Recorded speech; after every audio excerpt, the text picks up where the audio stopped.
ஆண்டவர் நம்மோடு. நம்முடைய தேவனாகிய கர்த்தரை நாம் தொழுது கொள்கிற போதெல்லாம் அவர் நமக்கு சமீபமாய் இருக்கிறது போல தேவனை இவ்வளவு சமீபமாய் பெற்றிருக்கிற வேறு பெரிய ஜாதி அது. உபாகம் 4:7. ஒரு சிறுவன் நீச்சல் கற்றுக்கொள்ள ஆசைப்பட்டு அதற்கான பயிற்சி கொள்ள அநேகரிடம் சென்றான். ஆனால் கற்றுக்கொள்ள முடியவில்லை. காரணம், தண்ணீருக்குள் மூழ்கும்போது பயத்தினால் எழுந்து விடுவான்.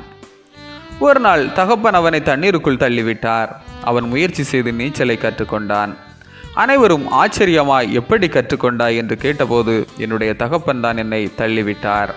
நிச்சயம் அவர் என்னை மூழ்கடிக்க இந்த தண்ணீருக்குள் விட்டு கொடுக்க மாட்டார் என்றும் நம்பிக்கை என் பயத்தை முற்றிலும் மாற செய்தது என்றும் கூறினான்.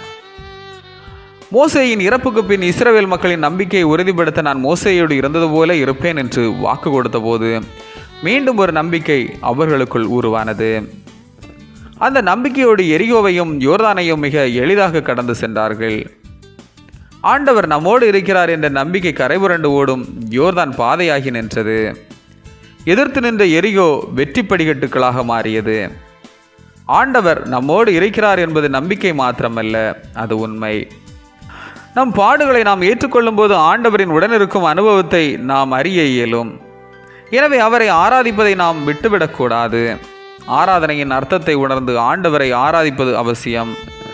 ஆண்டவரின் முழுபலத்தோடு இந்த உலகில் வாழ ஆயத்தப்படுவோம். ஆண்டவர் நம்மை வழி நடத்துவாராக. ஆமேன். இந்த நாள் உங்களுக்கு இனிய நாளாக மலரட்டும்.